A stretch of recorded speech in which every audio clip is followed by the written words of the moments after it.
Oh, lawan Borneo. Ya. Kalau yang Persib lawan Barito kan itu yang dipertanyakan kan pelanggaran Murilo sebenarnya terhadap Febri yang cukup keras menurut. Tapi kenapa itu nggak di VAR review, nggak di review on field? Tidak boleh atau larangan beraktivitas yang terkait dengan sepak bola sekurang-kurangnya 3 bulan. Dan sanksi denda sekurang-kurangnya sebesar 25 juta rupiah. Kurang-kurangnya berarti berarti bisa lebih maksimalnya berarti ini ya yang diambil ya. Sekurang-kurangnya 3 bulan berarti minimum kan? Minimal. Oh, berarti itu ngeri bisa 100 tahun. Bisa.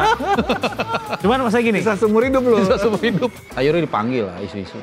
Oh, satu nih kayaknya. Sesuai kaos nih. Enggak, lu nggak usah isu lu kalau nggak dipanggil pasti dicecer itu. Apa namanya, Patrick Kluivert alasannya apa nggak dipanggil? Kan? Karena Marcelino-nya kan cedera. Egy-nya fit. Bahkan Kevin Dix juga kan bisa digantikan posisi Jakob itu. Jakob bagus kok, dan kemarin kan waktu di hat-trick lawan Persis Solo kan untuk pertama kalinya dimainin jadi AMC.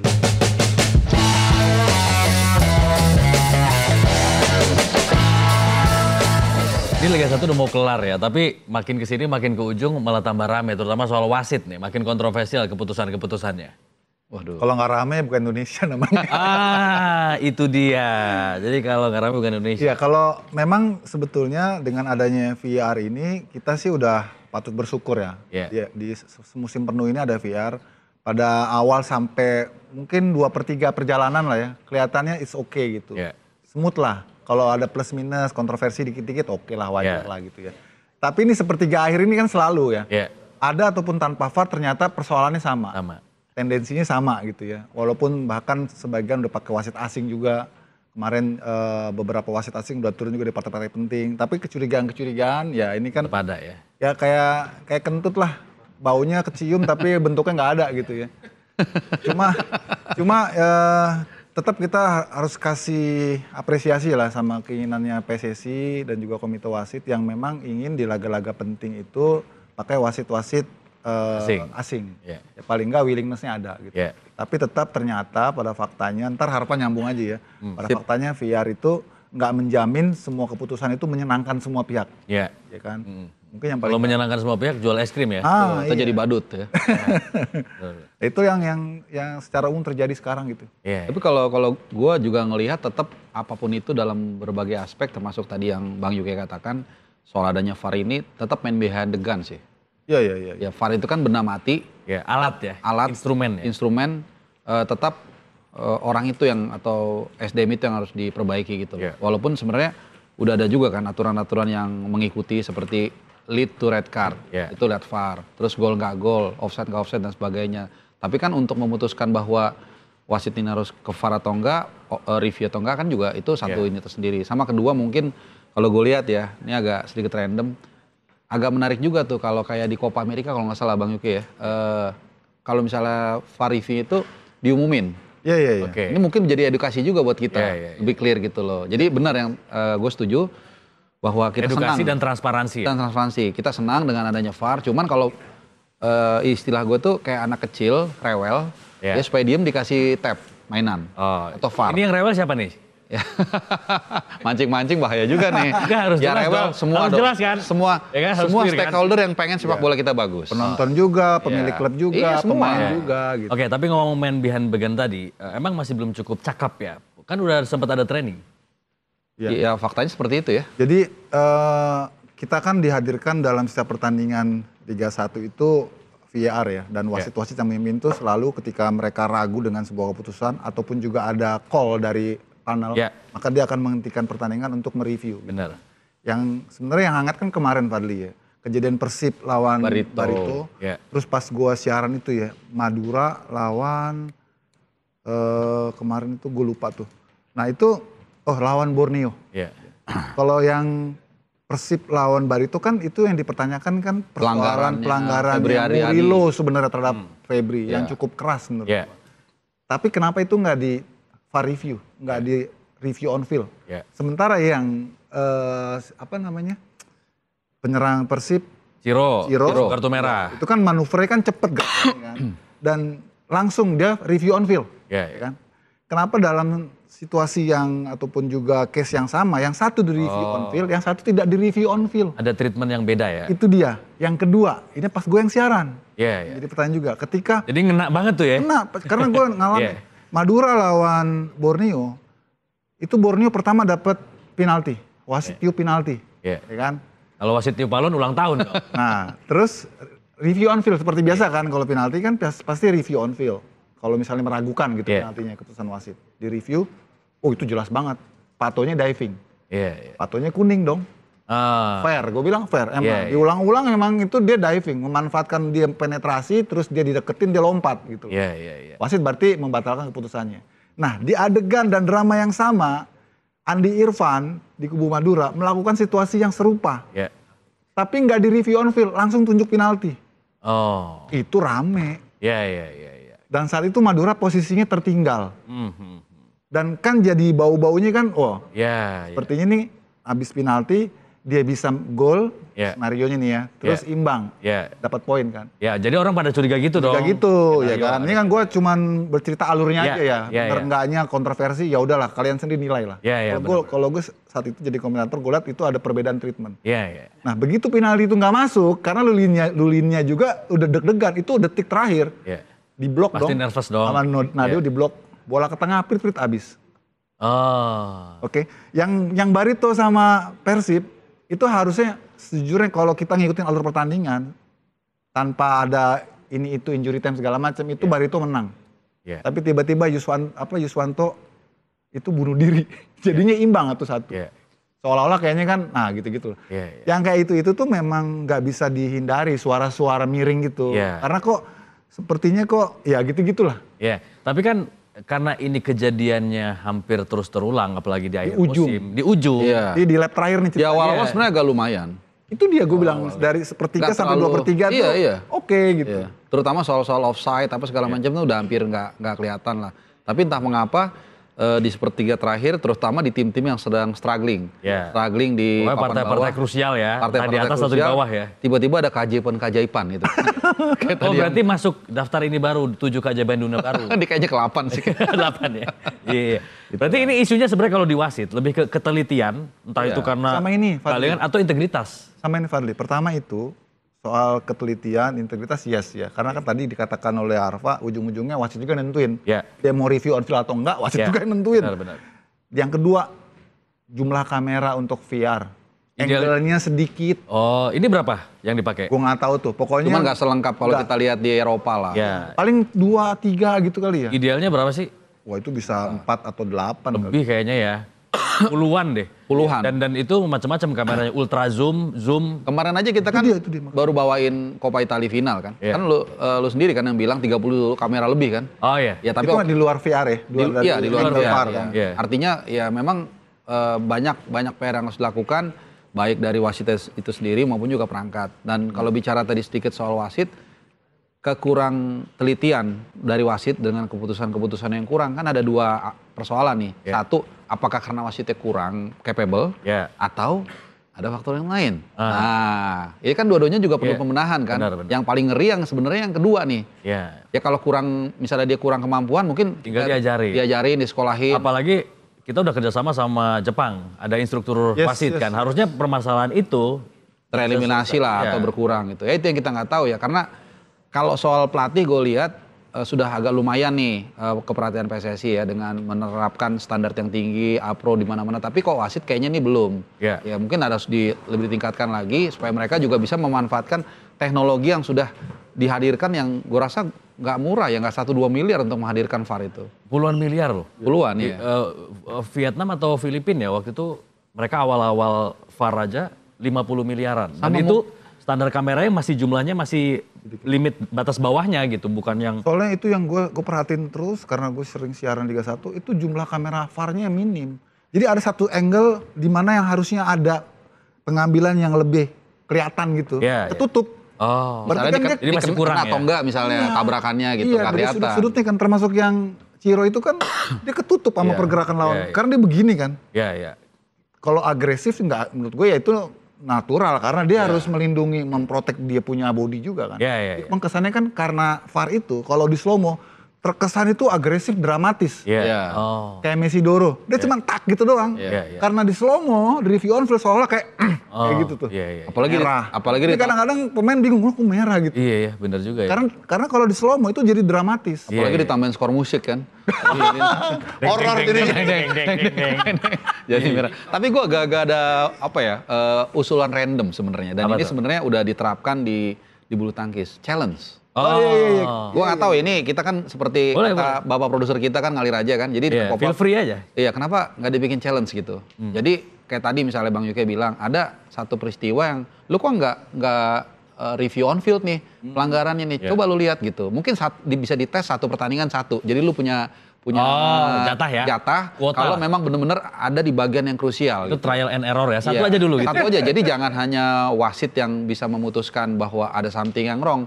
Ya kubu dari dari dua tim ini kan mungkin bisa juga. Ini hanya sekedar usul, mudah-mudahan dilihat sama. Setuju nggak?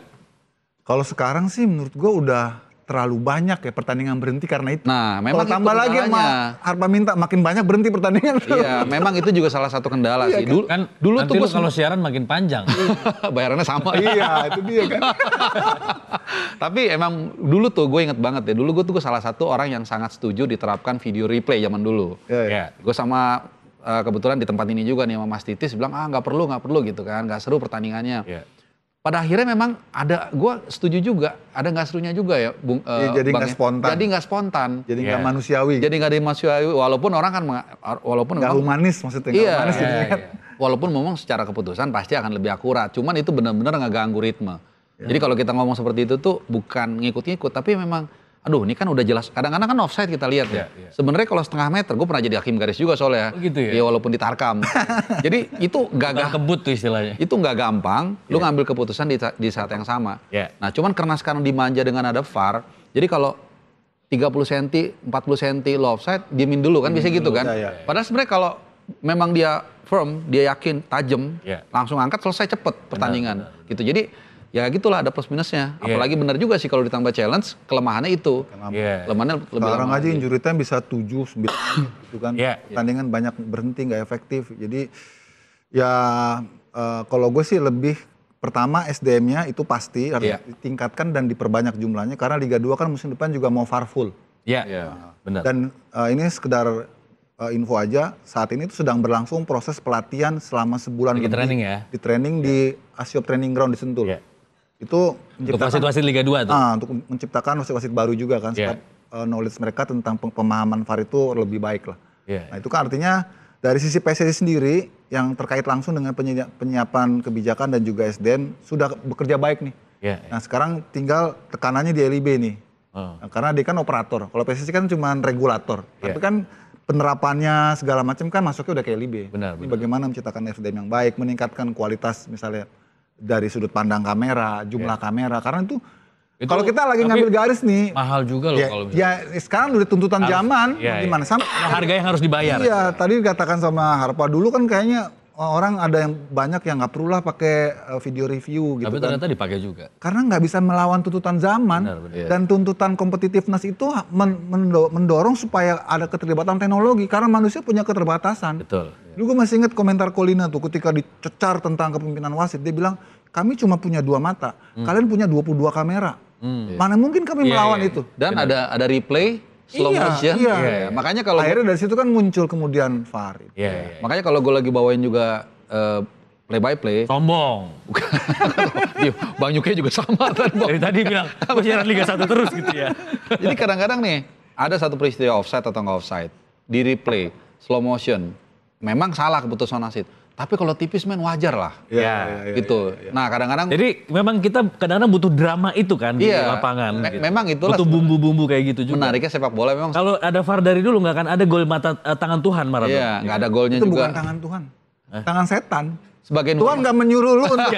Iya kan. Ini sorry ya, ini maksud gue bercanda aja. Dan kalau di takbir. Dan kalau di Inggris, di koran Inggris, dia nggak pernah bilang itu tangan Tuhan. Selalu dia bilang infamous goal. Gol yang istimewa lah ya. Infamous. Karena itu kan ke gawang Inggris kan. Jadi mereka nggak pernah mau ngakuin. Ya benar kata gue mengafirmasi yang dikatakan Bang Yuke. Masa itu tangan Tuhan lu berbuat kecurangan? Setuju gue. Lu setuju nggak? Ini kan majas ya, bukan arti harfiah ya. Tolong dipahami ya. Jangan baper ya. Jangan baper. Kalau ada yang ini Maradona marah-marah.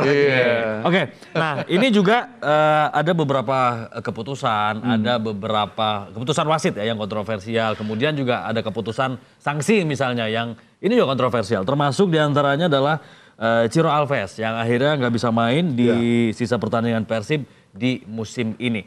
Ini sebenarnya karena memang kontraknya habis atau karena sanksi yang akhirnya diberlakukan selain kartu, kemudian Persib banding ya protes, tapi malah ditambah hukumannya. Iya sebenarnya sih ngapain lagi protes ya udah juara juga ya. Tapi yang gue denger tuh di belakang entah akurat atau enggak, ntar silakan aja teman-teman untuk koreksi. Katanya ada clash sama Bojan. Siapa? Si Cironya. Gue nggak tahu bener apa enggak, tapi itu sempat muncul ke permukaan. Sampai saat euforia kan dia nggak pakai baju jersey kan, dia pakai baju biasa kan. Yang pas euforia kemarin dia juara itu kan, yang nahan imbang lawan Barito kan tuh udah langsung juara kan. Terus dia ikut terlibat, dia posisinya. Nah katanya gitu. Pantesan si Bojan juga ditanya soal sanksi untuk Ciro, dia nggak mau komentar dengan bilang nanti tapi agak sarkas ya. Gitu. Iya, sarkas. Dia pun bilang itu kan mengacu kepada kasusnya si Yuran kan yang dihukum nggak tahu 1 tahun dengan 25 juta. Tahun dengan denda 25 juta. Iya. Jadi dia ya benar kata Bang Yuke sebenarnya ngapain juga sih diperpanjang. Tapi Mas Yuke, clash-nya masalah apa sih? Aku nggak tahu. Cuman tuh suara-suara dari Boboto aja. Biasanya sih 85-90% bener. 90%. Dan clash-nya ya biasalah pemain sama, kalau menurut gue pemain sama pelatih clash biasa. Di ruang ganti ribut atau ada dinamika ya. Biasa kan. Cuma kadang-kadang kan suka dibunga-bungain kan, dibumbu-bumbuin. Itu dari kapan? Itu menjelang akhir. Apalagi Cironya hampir pasti dia nggak akan extend. Karena kan dari sisi umur juga, terus dari tawaran juga. Itu sih lebih yang ke tawaran sih. Karena kan dia udah 36 tahun ya. Mau berapa lama lagi. Dan terus kan yang gue denger Malut mau ambil paket nih David Silva sama Ciro. Itu mah udah jadi omongan itu. Ntar tinggal lihat aja eksekusinya gitu. Oke, pantesan pamitnya itu pas Persib udah mau juara gitu. Ini ada kaitannya nggak? Apa emang udah berasa nih atmosfer hype clash-nya itu? Karena biasanya orang pamit apalagi timnya mau juara kan pasti ditahan dulu gitu. Juara dulu deh. Jangan matahin dulu semangat fans gitu-gitu kan. Ini tiba-tiba ngomong begitu kan jadi kayak aneh gitu. Cuman apakah memang karena dipengaruhi clash tadi? Yang pasti dia menurut gua sebelum benar-benar berakhir kontraknya musim ini sama Persib, dia pasti udah ada pembicaraan. Tapi dia juga pengen untuk nunjukin ini yang terakhir. Gue pengen juga ada dalam tim segala macam. Mungkin pelatih menganggapnya ya udah selesai gitu kan. Gue masih inget dulu ke Persib juga kejadian waktu Haryono ya. Ingat kan? Yang dia bilang luar biasa. Saya apa? Mengundur diri. Saya mengundur. Tapi itu itu keras juga. Iya, keras banget sih. Itu dia menohok keras ke pelatih Renal Albert. Dibilang sebenarnya kesannya itu gue pengen bertahan tapi Renal nggak mau. Dan itu cuman dia cara bahasanya yang agak random gitu. Mungkin itu juga kalau sedikit bicara itu ada area yang bisa juga kita bicarakan ya soal public speaking itu kan penting. Oke lah, pemain punya keresahan soal hari. Gue nonton itu kaget gue bener. Gue nggak pernah. Dikasih mic dia ngomong lah ya. Jadinya tapi langsung hening gitu. Tiba perpisahannya jadi. Terus pinternya kameramennya begitu dia ngomong, saya sebenarnya masih mau di sini. Tapi pelatih tidak menginginkan saya. Kamera ke arah Renal Albert masuk tuh kamera gua bilang gila. Ya itu kan ada hal-hal yang boleh kita sampaikan ke di publik. Umum ada yang enggak. Ada juga yang cukup diselesaikan. Iya kasarnya gini deh, lu ruang ganti, maki-makian, kalau perlu pukul-pukulan, udah di ruang ganti. Biasa. Iya, kan ada yang Pamio mengatakan what happened in the locker room stays in the locker room gitu. Jadi di luar lu harus tetap ya normal-normal aja. Setelah 2-3 tahun muncul tuh videonya. Kayak Ronaldo marah-marah balik. Ini Liga Champions. Tapi kalau gitu nggak masalah dong, udah lewat. Ronaldo udah nggak di situ kan. Nonton itu mungkin kita terus atau inilah Roy Keane sama Vieira kan yang malah akhirnya dia bikin gimmick-gimmick ketemu lagi kayak begini. Toh juga banyak momen-momen kayak gitu akhirnya diungkap di autobiografi. Dan malah jadi cerita-cerita menarik. Iya. Jadi bahan jualan juga. Nah, tadi kan udah disebut tuh Yoran Fernandes yang akhirnya dihukum. Oh iya. Gara-gara kritik sepak bola Indonesia. Hukumannya adalah 1 tahun, tidak boleh beraktivitas ya di Indonesia, dan juga denda 25 juta rupiah. Sanksi yang proporsional, objektif, atau? Iya, kalau 1 tahun sih kelamaan ya menurut gue. Iya. Cuma kan yang perlu dipertimbangkan apakah kontraknya dengan PSM masih ada tahun lagi, atau memang ini yang terakhir. Cuman dia kan kalau dengan begitu terancam nggak bisa main lagi di Liga Indonesia untuk musim berikutnya kan. Jadi sebetulnya Yoran itu mengunggah ciutannya, kemudian emosinya memang itu lebih bersifat individu ya, maksudnya emosional. Tapi setelah itu kan langsung diikuti oleh permohonan maafnya dia kan. Cuma kan yang di capture oleh Komdis ini adalah ciutan pertamanya kan, karena bawa ada kata-kata korupsi segala itu. Jadi emang itu sangat berat menurut gua. Tapi ini karena sifatnya spontan, kemudian dia memintakan maaf kan. Maksud gua harusnya dari Komdis juga jangan emosional juga hukumannya. Itu kan kesannya di sudah minta maaf gitu ya. Gitu kan. Tinggal dibina sebetulnya. Dibina. Dan sebelumnya kan Pak Erik juga udah bilang kan kalau memang ada pemain yang nggak betah ya udah nggak usah di sini. Tapi sebenarnya agak nyayap juga tuh kalimatnya. Beliau ya. Agak nyayap. Dia kan sekaligus nyindir juga. Kalau lu kan tinggal di sini, cari nafkah di sini. Ya istilahnya gini, lu jangan ngotorin tempat makan sendiri. Jangan lu ngeludahin sumur yang lu timba air setiap hari. Kira-kira kan gitu. Nah, itu kan Pak Erik kan sebenarnya udah ngasih isyarat ya. Lu kalau nggak suka udah nggak usah ngoceh-ngoceh, lu keluar aja cari lagi di tempat lain gitu kan. Benar. Dan kalau gue bilang sih ya terlalu keras. Menjurus kejam malah kalau menurut gue ya. Gitu ya. 1 tahun ya. Dia kan bukannya melakukan misalnya kriminal atau mungkin dia kriminal dan lain-lain, atau mungkin misalnya match fixing. Itu kan kalau match fixing gak ada ampun lah. Udah fatal ya. Udah fatal gitu loh. Dan betul tadi yang dikatakan Bang Yuki, dia juga udah minta maaf.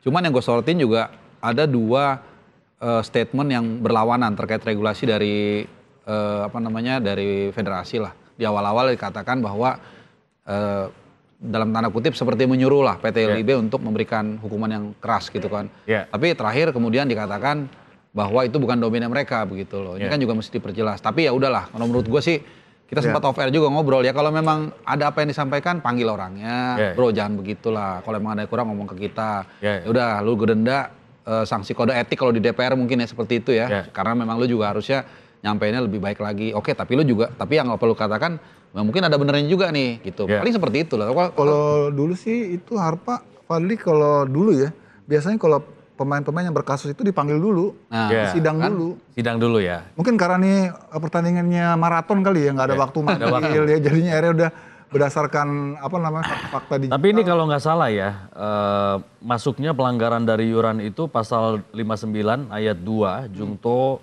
pasal 141 Kode Disiplin PSSI tahun 2013. Nggak sampai setahun itu. Jadi Yoran dinilai melanggar tentang perilaku yang menghina dan penerapan prinsip. Jadi sanksinya itu tidak boleh atau larangan beraktivitas yang terkait dengan sepak bola sekurang-kurangnya 3 bulan. Dan sanksi denda sekurang-kurangnya sebesar 25 juta rupiah. Sekurang-kurangnya berarti berarti bisa lebih maksimalnya berarti ini ya yang diambil ya. Sekurang-kurangnya 3 bulan berarti minimum kan? Minimal. Berarti itu ngeri bisa 100 tahun. Bisa. Cuman saya gini. Bisa seumur hidup loh. Bisa seumur hidup. Cuman saya gini, kalau misalnya ini kan masih banding katanya ya. Kalau misalnya sudah habis masa hukuman, terus Yoran masih pengen main, kira-kira masih ada klub yang mau nambah? Nah ini kan benar, secara regulasi dia boleh main lagi misalnya udah lewat hukumannya. Tapi apa klub itu kemudian berani? Mau. Iya kan takut juga nih barang agak panas juga nih. Gitu. Jadi itu yang gue bilang ya terlalu kejam. Tergantung agennya kali ya. Bisa ngelobinya ya. Kalau gue bilang sih Yoran dari konteks kebutuhan tim itu dia banyak diingini orang, banyak diingini tim. Jadi kalau dia udah lepas dari hukumannya, asal dia tetap bermain ya, entah dia di Thailand atau kalau misalnya dia nggak di sini gitu ya, itu pemain yang unik menurut gua. Dan dia tipikal yang memang dibutuhin oleh sepak bola kita. Dan besar, terus bisa bikin gol, terlepas dari attitude-nya. Dan dia bisa suara tinggi ya. Vokal. Yoran Yunita. Gitu sih. Kalau inget dia sama Rico tuh ya, yang duel ya. Duel itu Rico-nya. Beda banget ya. Beda banget ya. Tapi ya betul secara kualitas dia ada, dan kalau gue bilang kita kan nggak tahu nih, masih menunggu hukumannya ya seperti apa. Gue yakin dikurangin. Gue yakin banget dikurangin. Karena APPI juga udah membuat pembelaan kan buat Turan kan. Jadi gue kira dengan tekanan-tekanan masyarakat dan melihat fakta bahwa sepak bola kita memang belum sempurna, apa yang dikatakan Yuran mungkin sebagian bisa menjadi introspeksi buat federasi. Jadi enak kan. Jadi apa namanya, bandingnya itu seyogianya memang dipertimbangkan untuk dipenuhi ya. Karena juga ada banding yang malah ditambahin. Oke. Nah, ini juga ada insiden juga ketika Arema lawan Persik Alfarizi mukul Z Valente ya di tengah lapangan. Kirain yang ini yang busnya. Yang lemparan. Iya, gue juga pikir itu. Itu ada juga tuh. Tapi maksudnya insiden ini di lapangan berat mana sih kalau misalnya ditimbang ya, yang statement di sosmed dengan pemukulan misalnya? Waduh, ini mesti baca lagi ke statuta dan aturan sebenarnya sih kalau ini. Gak secara ini aja. Kalau secara fisik ya lebih sedep yang di lapangan lah kan dipukul kan. Tapi kalau secara impact yang Yuran kan. Karena itu prinsip kan. Iya, prinsip dan ucapan dan digaungkan oleh media massa. Semua orang bisa lihat. Kalau bicara letterlock begitu secara aturan gue yakin pasti yang Yuran itu lebih implikasinya lebih besar ya. Iya. Oke. Nah, kita lihat juga persaingannya di papan klasemen. Persib Bandung sudah memastikan diri juara dan tampil di AFC 2 ya. Selanjutnya adalah perebutan tiket di AFC Challenge League. Ada beberapa tim. Dewa, Persebaya, terus Malut masih punya peluang yang bersaing juga untuk finish runner up ya. Gimana peluangnya? Kalau kita lihat ini seperti Liga Inggris. Jadi yang satunya udah beres. Peringkat untuk kalau di sini 2-3-nya ini yang menarik ya. Kalau kita lihat kan beda poinnya ini tipis-tipis nih. Terutama 2 sama 3 ya. Dewa United dan Persebaya 57 sama 55. Ya tinggal Persebaya sebenarnya yang kalau mau fight ya dan berharap Dewanya slip sebetulnya. Iya. Tapi Dewa sih konsisten ya kalau gue lihat musim ini ya. Persebaya di awal musim bagus. Terus ada fase dia turun. Kemudian terakhir dia agak naik lagi gitu. Jadi kalau gue lihat dari konsistensi dan materi, gue sih ngelihatnya sih Dewa kemungkinan punya peluang untuk finish di peringkat kedua. Iya. Apalagi kalau mempertimbangkan nih sebelum ini tayang ya, berarti pertandingan berikutnya Dewa itu lawan Persis Solo sama PSBS Biak. Dan mereka tuan rumah lawan PSBS. Dan terus Persis yang harusnya sih itu mereka bisa atasin ya, dari kualitas itu. Dan Persis sudah aman ya. Artinya kan kalau skenarionya begitu ya dia akan stay di atas. Oke, jadi secara kalkulasi Dewa yang paling punya peluang ya. Iya. Kalau secara lisensi semua aman ya? Untuk main tim yang kalau yang di luar kan? 6 tim Dewa masuk ya, Dewa, Persebaya, Malut juga. Malut Persib juga masuk. Mereka udah lolos verifikasi stadion, mereka pakai GBT. Gitu. Dan ini Malut ini tim yang paling ini sih menarik ya. Tapi yang ironi justru PSS Sleman tuh lolos loh. Iya. AFC tapi dia degradasi. Iya. Ya ini kan sekaligus otokritik ya untuk tim kita yang lain di mana gitu kan. Ini kan udah persoalan klasik sebenarnya untuk licensing AFC kan. Benar. Oke, untuk kiprah tim-tim Indonesia sendiri, wakil-wakil Indonesia kalau di kompetisi Asia, gimana? Emang dari dulu itu keinginan untuk kita compete di kancah global itu dari klub-klub itu emang kurang. Buat mereka itu juara Liga Indonesia itu kayak juara dunia. Lebih prestisius. Lebih prestisius. Benar. Yang itu kan mindset yang sudah dibangun. Karena itu juga nggak lepas dari fanatisme supporter juga. Yang mendorong mereka, lu harus juara gitu kan. Bukannya harus berkiprah, enggak gitu kan. Itu pertama. Kemudian yang kedua mungkin dari aspek finansial juga. Karena kan butuh logistik yang besar. Kemudian belanja juga lebih banyak kan. Itu yang mungkin juga jadi pertimbangan klub sehingga kesannya kalau mereka main di antara klub Asia itu seolah-olah hanya menggugurkan kewajiban. Fighting spiritnya itu nggak sama dengan kalau dia main di kompetisi domestik. Yang itu kan memang ditunggu-tunggu penonton, yang jadi sorotan media. Atau mungkin karena nggak optimis juga, ya udahlah kita lawannya berat-berat juga. Sebenarnya itu mungkin ya nggak juga. Kembali tadi yang dibilang Bang Yuke ya, nggak tahu kenapa, coba lo lihat deh. Persib lawan Persija, dibandingkan Persib lawan Buriram. Yes, penontonnya. Udah jelas pasti. Orang lebih pengen nonton, lebih berharap menang ketika Persib dan Persija saling ketemu. Entah siapapun yang menang. Jadi memang pattern ini pattern ini sudah terbentuk sejak lama gitu loh. Dan mungkin juga di sana ada gengsi, duit juga berbicara tadi yang katakan ada logistik yang sangat besar. Jadi memang ini persoalan yang nggak berdiri sendiri begitu. Tapi ada nggak klub-klub yang justru pengen banget, excited banget main di laga internasional di level Asia? Sejauh ini gue lihat belum. Belum ada. Belum ya? Belum. Terbaik kan dulu Persipura semifinal ya. Mungkin Ya, 10 tahun, betul. 12 tahun lalu. Ya itu juga benar-benar mereka lagi. Terus kemarin juga sampai semifinal ya, Madura atau Borneo ya, yang kemudian di AFC Madura ya? Madura ya. Kalah sama apa? Swairi yang Iya, yang dari dari klub Myanmar ya. Myanmar ya. Dan liga kita juga kalah ini ya, apa peringkat. Karena Myanmar yang main semuanya Maung loh. Oh. Namanya Kirain itu. tentara, kirain Nama namanya kalau di ya. peta Muyen itu sama. Sebenarnya kalau LIB ini bisa ngasih insentif lebih ya untuk tim-tim yang berpartisipasi di antar klub Asia, Iya. mungkin itu sedikit menolong lah. Iya benar. Cuma kan persoalannya kan untuk mencukupi subsidi yang ada aja kan masih sulit gitu ya untuk bisa membuat semua jadi terpenuhi gitu. Terus yang kedua dalam konteks ini memang harus ada ini juga dari PSSI ya. Istilahnya gimana ya, kebijakan supaya tim-tim yang bermain di antar klub Asia ini dapat jeda waktu yang manusiawi lah. Kadang-kadang kan dia 2 hari udah main lagi tuh. Itu kan juga akhirnya prioritas tim jadi harus bergeser kan. Mana yang mesti diduluin? Harus pilih skala prioritas ya. Ya suka nggak suka ya memang harus kompromi dengan itu. Kalau kita rankingnya Liga Indonesia itu lebih naik. Soalnya kan yang dinilai kan tentang dari pencapaian tim-tim kita yang bermain di Asia kan.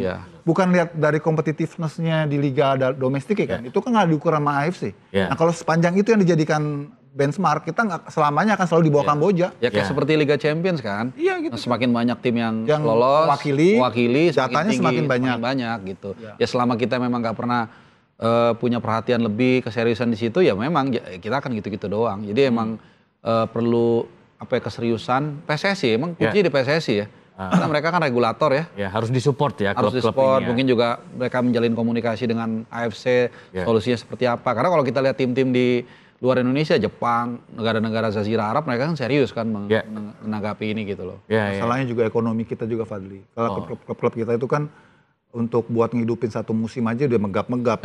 Apalagi tambah lagi nih kompetisi baru gitu. Dan nggak ada support. Dan kalaupun ada pertandingan, sepi pasti penontonnya. Persib aja kemarin lawan Port FC kan di kalau nggak salah di Bandung ya, di Jalak Harupat, sepi yang nonton. Begitu lawan Persik Kediri pun sekalipun walaupun tim papan tengah papan bawah tetap rame. Iya. Ini tahu aja nanti kita mau bahas soal finansial klub ya.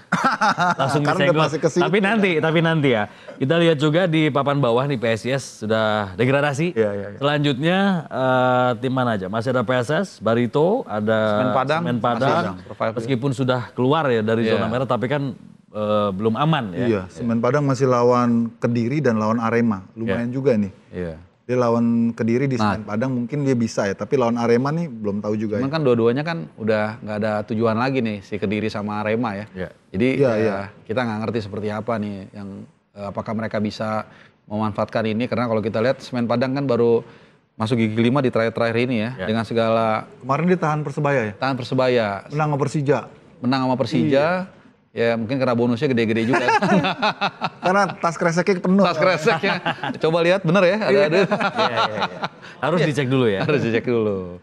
Dan langsung tuh. Langsung. Ya gue rasa bener lah. Iya. Semangatnya soalnya emang gila sih. Jadi yang masih rame itu Barito, Semen Padang, Madura. Tapi Persis Solo hampir pasti aman lah ya. Madura juga luar biasa ya, pelan-pelan dia naik tuh. Iya, itu memang progresnya sangat signifikan sih. Seiring dengan kemunculannya sang pemilik. Iya. Sudah ada di lapangan. Itu berbanding lurus. Emang penting ngaruh banget tuh ya. Mungkin tas kreseknya lebih gede lagi. Iya kan? Emang bonus tuh di era saat ini buat pemain tuh sangat penting. Soalnya kan gajinya sering ditunggak. Jadi pemain lebih ngandelin bonus. Dan dari bonus itu mereka hidup hari-hari. Tapi jadi tukin ya, Bang? Tukin ya. Jadi gini, lu digaji nih, oke 1 miliar setahun. Tapi gaji lu nggak gua kasih. Tapi kalau menang lu gua kasih bonus. Iya, yang ironi ya. Ironi. Jadi sebenarnya yang wajib malah diabaikan, yang sunnah malah dikasih. Jadi kayaknya ini jadi pattern baru. Jadi pattern. Dan kemarin kan juga ada beberapa kasus ya kalau nggak salah. Langsung aja soal finance PSIS kan, begitu mereka nggak ada gradasi nyala semua tuh kan, nggak dibayar segala macam dan dari beberapa kali mungkin Bang Yuki lebih tahu juga biasanya itu sangat umum katanya. Gaji yang biasanya kan mereka tuh 1 tahun kan dibagi 10 kan. Iya. Biasanya tuh 10 banyak yang nggak dibayar katanya. 9-10 tuh nggak dibayar. 9 ke 10 biasanya lihat bagaimana prestasi tim. Atau gimana moodnya. Bahkan ada satu legend yang gue ketemu langsung kemarin pas gue nutup Liga Top Skor di Semarang. Gue ketemu langsung dengan legend yang juga jadi asisten pelatih. Gue nanti lu sebutin lah, tau lah ya. Dia bilang saya 6 bulan mas, belum dibayar sampai sekarang. Sekarang padahal saya udah nggak lagi di PSIS. Cuma karena dia orang Semarang, dia nggak enak. Serba salah. Kan yang gitu-gitu, kalau dengan niat ya udah jual aja lah timnya gitu kan, kasihan kan. Kan supporternya juga bilang, saya rela tim ini degradasi, tapi saya minta pemiliknya out. Ya kan, itu kan dia ngomong secara terbuka main depan pelatih yang mereka datang minta maaf gitu, kata supporternya panjenengan nggak salah gitu, panjenengan udah bekerja keras, panjenengan nggak digaji, kami nggak berhak nuntut panjenengan. Nah ini. Tapi kalau tim ini degradasi nggak masalah, yang penting pemiliknya out. Gue salut tuh sama fans yang kayak gitu. Ngerti fansnya gitu kan. Tahu titik mana yang emang yang luka. Iya. Gitu. Jadi nggak asal main, ini secara umum ya, nggak asal main nuntut, pemainnya mikir, gila gaji gue aja 3 belum dibayar, lu suruh gue lari-lari gitu ya. Kadang-kadang ya itulah, kecuali memang timnya sehat, kita tahu gajinya sudah dibayar, mereka menuntut, mungkin kita masih bisa. Kadang-kadang kita tuh terlalu kelebihan gayanya, Fadli. Gaya gimana? Gini, sekarang PSSI punya kebijakan memperlebar pemain asing sampai 8. Karena sebelum itu terjadi, PSSI tahu tim-tim kita nih bokek-bokek. Tapi karena mereka gengsi, nggak mau dong, gue kan tetap mau beli, pemain kiper pun dibeli. Sampai slot kiper yang dulu selalu jatahnya lokal, diambil asing. Oke, kalau lu punya duit, kalau nggak punya duit tuh jangan banyak gaya. Yang penting-pentingnya striker gitu ya, gelandang serang. Tetap aja dimaksimalin yang dari youth gitu kan. Nah ada usulan yang udah lama ya, gue juga nggak tahu nih, penuh dengan diskusi lah. Apakah salary cap itu menarik gitu untuk diterapkan? Secara teori ya, secara praktek nggak bisa. Susah ya? Bawah meja bro. Lu di klausul kontraknya tertulis 1 juta. Tapi di bawah meja, tenang aja lu, ntar dari bawah. Sama aja. Ya sama aja. Kan di basket gitu. Iya kan? Kalau mau jujur tuh di basket. Ya memang dia kan ada salary cap. Di basket kita kan juga ada salary cap. Tapi kan di bawah meja kan. Karena pemain-pemain dunia itu kan, ya dia nggak mau lah dibayar murah kan. Apalagi dia pemain tim nasional, pasti dia punya value. Ada perjanjian-perjanjian di belakang. Dan itu kan nggak bisa di. Susah mungkin kalau itu plus ngindarin pajak kali ya. Ya. Betul. Karena Karena bentuknya cash. Kresek lagi tuh. Ini kayaknya dus ya. Dus ya. Lebih banyak. Bekas dus kulkas tuh. Kalau dus ketahuan tuh barangnya ada. Kalau kresek kan Disangka bawa apa. bisa dibawa sama Gojek juga. Oke, jadi itu satu ya, bagaimana regulasi pemain asing ya. Terus apalagi faktornya? Karena masalah finansial ini ternyata juga dialami oleh klub-klub besar. Sebenarnya akar dari semua organisasi itu finance. Lu mau organisasi politik, mau organisasi agama, ini kayaknya olahraga. Omongan di podcast lain nih. Tolong jadi bobok sini ya. yang di sini harus yang fresh. Beda. Kan beda segmen. Yang nonton beda. Siap. Itu pasti selalu seperti itu. Makanya kalau gue lihat di Indonesia nih, menurut gue hanya ada beberapa klub yang memang benar-benar mereka bisa menghidupi dirinya sendiri terlepas dari caranya apapun. Persib Bandung, 1 Jawa Barat mendukung Persib. Makanya kita lihat kan iklannya di mana-mana semua, ada yang besar. Sponsornya ya banyak. Bali dengan gaya yang berbeda. Dia IPO, ya kan, dia valuasi tuh klub Pusamania dulu dirubah, ditacap, kemudian dia dapat dari lantai bursa tuh nggak tahu lah 400 atau 500 miliar waktu itu. Bapak kan sahamnya ada di situ. Hancur hancur. Gue pikir wah punya saham bola keren nih, nggak taunya jeblok malah. Sahamnya kan namanya bola kan, bola. Nah, tapi kalau Bali itu beda. Bali itu dia tahu tidak bisa menghidupi diri dia sendiri. Karena kan fans Bali United nggak banyak lah. Sementara capex mereka setahun gua nggak tahu, mungkin 50 miliar, mungkin lebih. Nah, cuman dari duit yang sisa ini dia mainkan dalam instrumen keuangan. Yang gua tahu kan ada laporan keuangannya tuh dimasukin ke apa namanya unit-unit usaha yang lain gitu. Unit-unit usaha biasanya dia main ini kayak obligasi, taruh di saham, deposito. Iya, nah. Kalau kita lihat laporan keuangan revenue hanya dari bola itu nggak nutup. Mungkin hanya let's say 17 miliar lah dari iklan apa segala macam. Itu pun dengan bantuan karena Bapak P itu kan jaringannya bagus. Itu iklan datang tapi tetap nggak nutup. Nah, sisanya di mana? Ditutup dari penghasilan mereka yang lain. Pos yang lain yang sebenarnya bukan dari bola. It works, it's okay juga gitu. Tapi atau mungkin kalau kayak dulu Persipura tinggal calling Bank Papua sama Freeport kelar. Tapi kan nggak semua klub punya privilege seperti itu. Jadi kalau menurut gua, kalau bermimpi idealnya bagaimana tim-tim ini bisa menghidupi dirinya atas usaha dirinya sendiri, itu kita mimpinya jauh banget. Nah benar, belum sampai. Karena industri kita belum sampai ke level itu. Kenapa? Karena budaya kita, kultur kita itu masih kental dengan feodalistik. Bagaimana kehidupan dari klub-klub itu tergantung ownernya, bosnya. Betul. Sekarang lu tanya Persib, apakah sekarang mereka untung? Kagak. Mereka nggak untung juga. Terus yang kedua, kemarin pas Covid, mereka nggak boleh bawa penonton kan, makin jeblok. Tapi begitu selesai Covid, tambah keran pemain asing 8. Mereka pada beli semua. Tetap juga. Gila menurut gue kan jadi nggak sehat industrinya kan. Kan pemasukan yang paling besar kalau di sepak bola kita itu dari penonton. Pemasukan yang paling besar dari dulu. Beda sama di Eropa. TV. Eropa kan dari TV, dari iklan. Kalau kita nggak bisa. Makanya sekarang larangan tanpa penonton itu berat buat tim. Ada aja dia masih nombok. Jadi ada satu tagline yang dipegang, biar tekor asal kesohor. Itu satu klub di Namibia tuh ada tuh. Prinsipnya begitu dia. Jadi akhirnya klub-klub di Indonesia ini hanya dijadikan untuk PR atau untuk CSR, kasarnya seperti itu. Bener, gaya-gayaan dia CSR. Jadi lu mungkin punya tambang, lu punya untung mungkin 1 tahun 400 miliar, lu buanglah 40 miliar untuk main-main lu. Iya, padahal benar tadi yang Bang Yuke katakan sebenarnya secara cash flow itu tidak sehat. Kalau misalnya benar-benar nggak ada bohirnya, nggak bisa. Terus gimana? Kita mau mundur lagi, klub pakai dana APBD? Nggak bisa. Nggak bisa juga. Jadi kita pertahankan agar bohir-bohir klub ini tetap gila. Karena hanya orang-orang gila. Jangan sampai sadar gitu ya. Jangan sampai sadar. Yang mau tetap membiayai all cost gitu untuk Liga 1 ataupun untuk klub profesional. Nah kalau yang kemarin sempat dicuitkan oleh Pak Erik kan memang itu untuk tim-tim amatir. Itu boleh. Liga 4 APBD. 4 ya. Liga 4 boleh. Dan Liga 3 kalau nggak salah mau ditarik juga kan ke PNM. Ke atas, mau ditarik ke atas. Jadi semi profesional. Iya, itu kalau semi profesional ya nggak bisa juga. Soalnya kalau dulu kan memang kita bersandar sama sama APBD ya. Itu lebih gila lagi memang jor-jorannya. Tapi ya uangnya aman. Tapi korupsi semua. Lu tanda tangan di kertas kosong lo. Berarti yang bilang iuran bener ya. Kalau sekarang harus. Apa? Begitulah. Kita call back lagi. Ternyata nih bilang iuran ada benernya juga. Ya.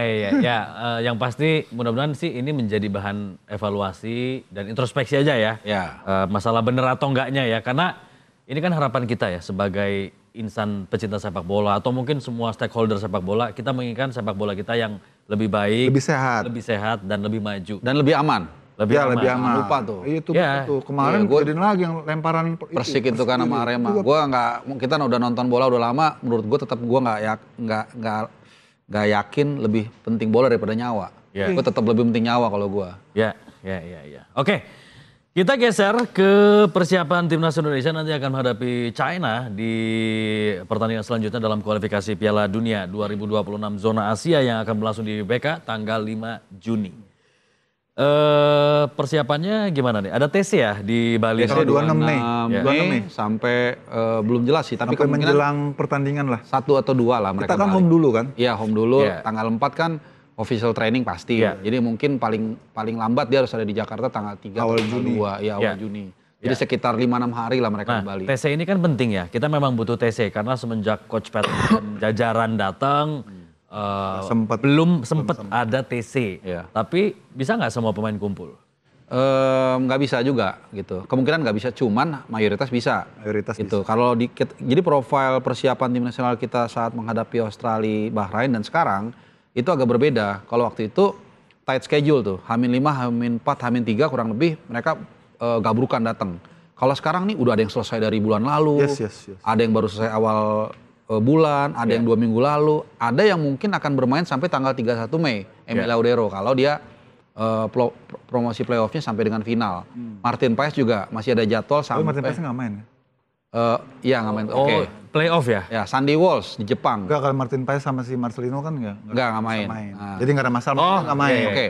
Yang playoff Emil kayaknya. Iya, Emil. Kalau dia lanjut terus ya, karena udah pasti playoff nih. Cuman kan nggak tahu nih melangkah sampai final nggak. Kalau sampai final tuh sampai 31 Mei. Kemudian Sandy Walsh, kalau nggak salah dia juga 31 Mei atau 1 Juni masih main. Dan kita kemungkinan memerlukan dia. Karena Kevin Dix belum tahu sampai saat ini seperti apa. Gitu. Tapi di luar itu hampir semua selesai. Oh mungkin Bang Jai agak mepet, dia selesai tanggal 25 Mei. Jadi mungkin dia bisa gabung tanggal 27. Jadi mungkin 85% bisa gabung ikut TC. Tapi secara umum lebih baik lah persiapannya ya. Maksudnya waktunya lebih longgar dibanding waktu lawan Australia sama Bahrain. Jadi artinya ini sudah kemajuan yang bagus, walaupun nggak semuanya bisa datang, tapi majority mereka bisa. Semoga aja ini bisa membuat bonding mereka ya. Terus chemistry mereka lebih nyatu. Dapat gitu. ya. Karena kalau dari si taktikal segala macem, pelatih ya paling cuma ngarahin aja lah, nggak banyak berubah kan. Tapi kan karena pemain ini bisa saling mengenal lebih dekat lagi. Karena banyak pemain-pemain baru juga yang baru datang kan, termasuk Ole kan termasuk baru. Terus si Pelupesi juga baru. James. Kan mereka perlu gathering. Dan sekarang kalau nggak salah udah beredar tuh foto pemain-pemain diaspora kita yang udah di Bali sekarang udah mulai, karena udah selesai kompetisinya. Siapa aja tuh? Katanya kalau kita pengen nyatuin tim dan chemistry dapat itu harus pijit sama karaoke bareng. Ya kan, maksudnya dewasa. Maksudnya terapi. Aku juga mikirnya itu. Fisioterapi. Bang Yuki mikirnya kemana ya? Beda zaman. Beda zaman ya. Tapi ya persiapan kali ini ya ada lebih waktunya lebih senggang. Meskipun ada isunya sebenarnya bukan di situ, tapi kebugaran pemain. Ya. Gitu, karena tadi udah. Karena lagi berkejaran ya. Fokus sama klub masing-masing ya. Betul, lagi ada yang kayak Jahitses kan 2 pertandingan terakhir dia harus struggle ya. Nih ya. Kita berharap dia nggak cedera. Kemudian juga tadi Kevin Dix sudah sedikit disinggung, masih belum tahu nih seperti apa dia bisa nggak in time tanggal 5 Juni main. Meskipun kalau buat gua nih, kalaupun dia nggak main, gua masih bisa menaruh harapan ke Sandy Walsh. Masih oke lah gitu. Yang gue khawatirin Ragnar mungkin. Karena tadi juga udah ngobrol sama Bang Yuke saat off air. Dia tuh nggak main 6-7 pertandingan terakhir di Denver. Wolves juga sama kan. Tapi dia kan nggak cedera. Gitu. Tapi saya bugar. Cuman emang competitiveness levelnya ini akan jadi ujian. Tapi kalau Ragnar benar-benar nggak nongol dia. 7 pertandingan terakhir di DSP-nya. Kemudian tadi juga Emil itu perkiraan gue bergabung itu 1 atau 2 Juni. Oke, dia kiper ya, bukan outfield. Tapi kan lu tetap perlu bangun chemistry dengan. Perlu banget, dia baru pertama. Baru pertama. Meskipun kelebihannya apa? Ya dia kiper yang kita tahu CV-nya luar biasa lah di Serie A. Jadi lebih berwarna persiapan kali ini dibandingkan lawan Australia. Kalau lawan Australia ya oke lah, kita mepet tapi udah jelas nih semua seperti apa gitu loh. Tapi kalau gue rasa kalau soal taktik kata Bang Yuki tadi nggak akan banyak berubah lah.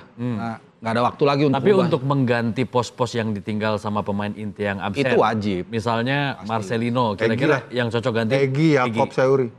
Nah, udah itu absolutely itu 2 itu prioritas menurut gua. Tapi sebenarnya Tapi mereka dipanggil ya? Udah fix. Kemarin tuh dipanggil Egy terus cedera kan dipulangin akhirnya. Iya, yang sekarang kan belum resmi. Sekarang belum resmi.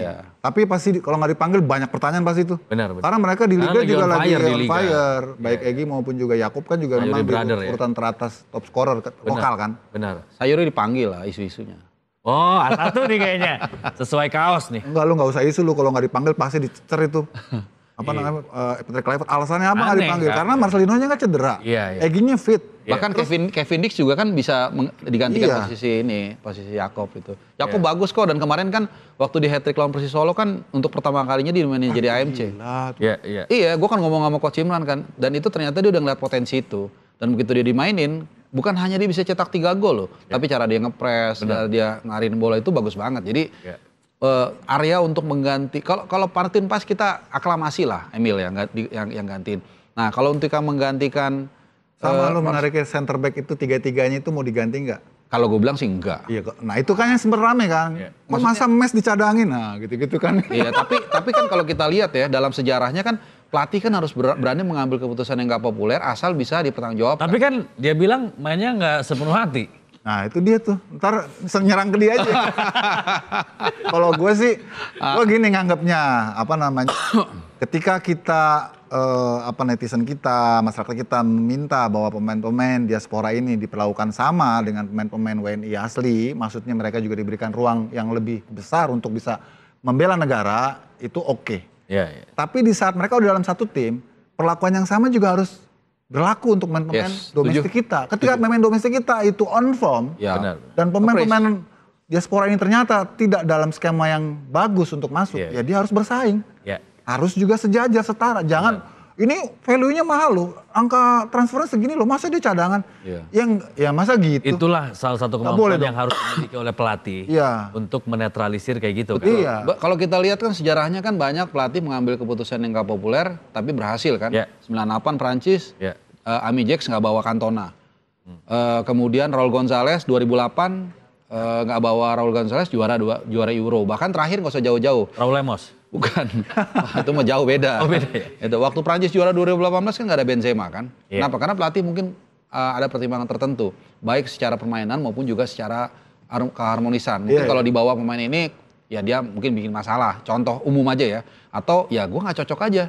Dia nggak mau kerja misalnya, nggak mau nge-pressing, gue butuh pemain yang pressing. Nah itu kan sesuai kebutuhan. Sesuai kebutuhan juga. Gitu. Dan kalau kembali secara objektif ya, kalau kita lihat 3 back kemarin itu kan luar biasa. Kan? Dan harus yakin pelatihnya, kalau misalnya ternyata hasilnya bagus, orang pasti akan tapi begitu kalah pasti kan akan habis-habisan. Itulah kenapa kita memilih pemimpin atau pelatih. Ya karena untuk mengambil keputusan.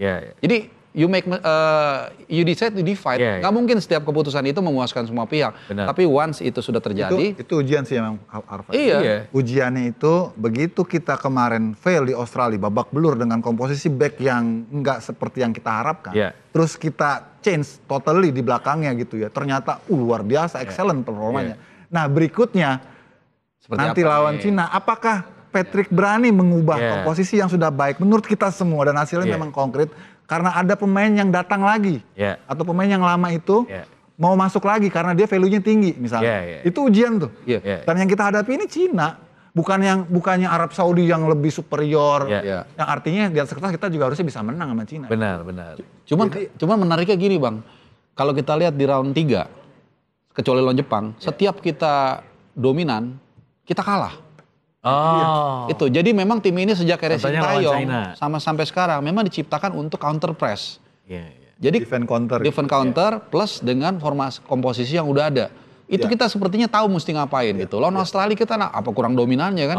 Cuman bolak-balik.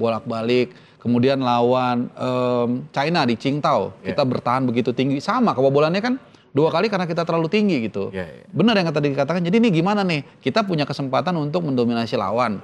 Kita punya pemain seperti Messi Hilgers yang secara individu bagus. Secara value tinggi. Tapi dia masuk nggak dalam skema? Kalau gue pribadi mengatakan cocok atau enggak gitu. Kalau gue bilang bola itu kan olahraga kolektif. Gue lebih memilih pemain yang bisa bermain sebagai tim untuk saat ini. Tapi kalau dia dicadangkan dengan kualitas seperti itu, why not juga nggak masalah.